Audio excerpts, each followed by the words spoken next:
কলকাতায় একদিন যে 6 ঘন্টা জল জমেছিল আপনারা জানেন, 300 মিলিমিটারের ওপর বৃষ্টি হয়েছিল। নর্থ বেঙ্গলেও খুব আনফর্চুনেটলি পরশুদিন রাত্রে যে বৃষ্টিটা হয় সেটা 300 মিলিমিটার বেগে হয়েছিল এবং 12 ঘন্টা কন্টিনিউয়াস। তারপরে ভুটানের জল সংকোচ থেকে আসে, সিকিমের জল এসে পুরো ফ্লাডেড করে দিয়েছে। আজকেও আমি গঙ্গার সামনে থেকে আস্তে আস্তে দেখছিলাম গঙ্গা পুরো ভর্তি হয়ে গেছে। কাল পরশু হাই টাইড আছে। কথা হচ্ছে আমি কতটা রাজ্যের আমরা জল সামলাবো।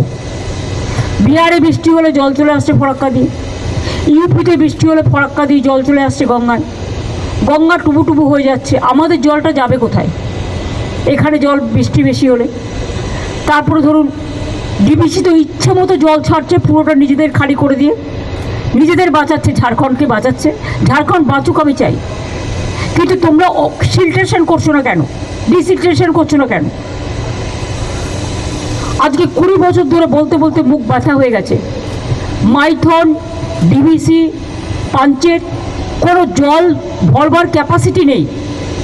তাহলে রাখার দরকার কি? ড্যাম না থাকলে ভালো হতো, তাহলে জলটা ন্যাচারাল কোর্সে আসতো, ন্যাচারাল কোর্সে বেরিয়ে যেত, সবাই সমানভাবে ভাগাভাগি করতে পারত।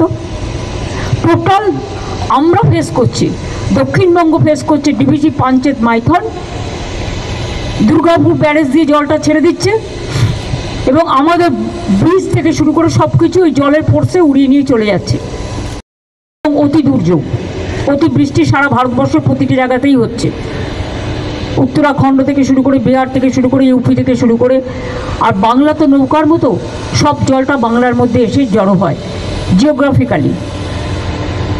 যদি ফরাক্কাটা ড্রেজিং করতো, যদি কলকাতা পোর্ট ড্রেজিং করতো, যদি হলদিয়া ড্রেজিং করতো, যদি ডিবিসি, পাঞ্চেত, মাইথন তারা ভালো করে যদি পলিগুলোকে সরিয়ে দিত, তাহলে কিন্তু এই জিনিসটা হতো না।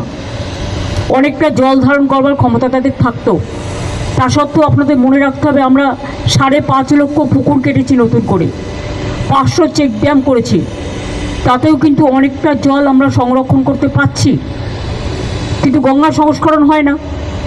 গঙ্গা সংস্করণ নামে অত নমামি গঙ্গা, কত মুখে মুখে বাত, বড় বড় বাত, দিলকা বাত, ভাষণ চলেছে, কিন্তু কাজের কাজ কিছু হয়নি।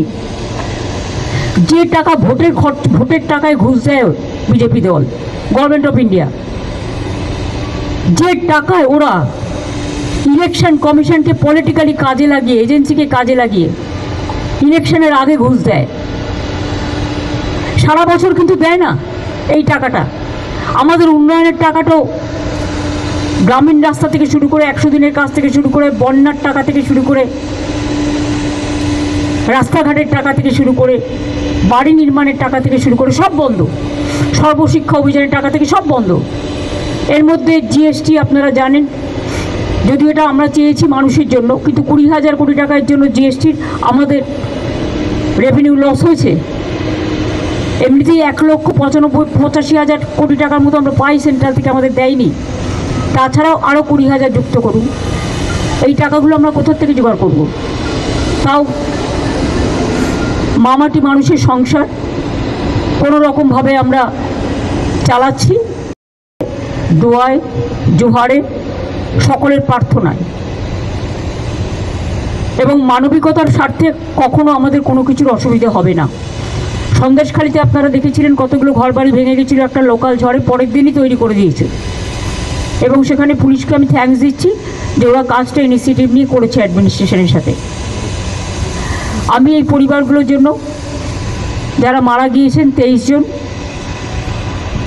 18 জন দার্জিলিং, মিরিক, কালিম্পং, মিরিকে সবচেয়ে বেশি ক্ষতি হয়েছে এবং নাগরাকাটায় 5 জন মারা গেছে।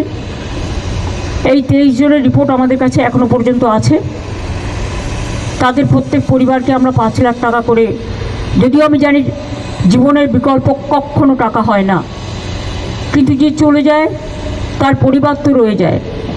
পরিবারগুলোর পাশে দাঁড়ানোর জন্য এটা আমাদের সামান্য কন্ট্রিবিউশনও বলবো না, সামাজিক কর্তব্য। 5 লক্ষ টাকা করে কম্পেনসেশন দেওয়া হবে এবং প্রতি পরিবারের একজনকে স্পেশাল হোমগার্ডের চাকরিও দেওয়া হবে, যাতে পরিবারগুলো নিজের পায়ে দাঁড়াতে পারে, কারো মুখোপেক্ষী হয়ে থাকতে না হয়। এই আমি যেমন পাহাড়কেও ভালোবাসি, আপনারা দেখেছেন কয়েকদিন আগেও নর্থ বেঙ্গল থেকে আমি ঘুরে এসেছি, আবার আমাকে লক্ষ্মী পুজোর দিনই চলে যেতে হচ্ছে, কারণ কোনো উপায় নেই বলে। মানুষ যখন বিপদে পড়ে তখন আমাদের কাছে উৎসব বড় কথা নয়, উৎসব মানুষের মানবিকতাই হচ্ছে সবচেয়ে বড় উৎসব।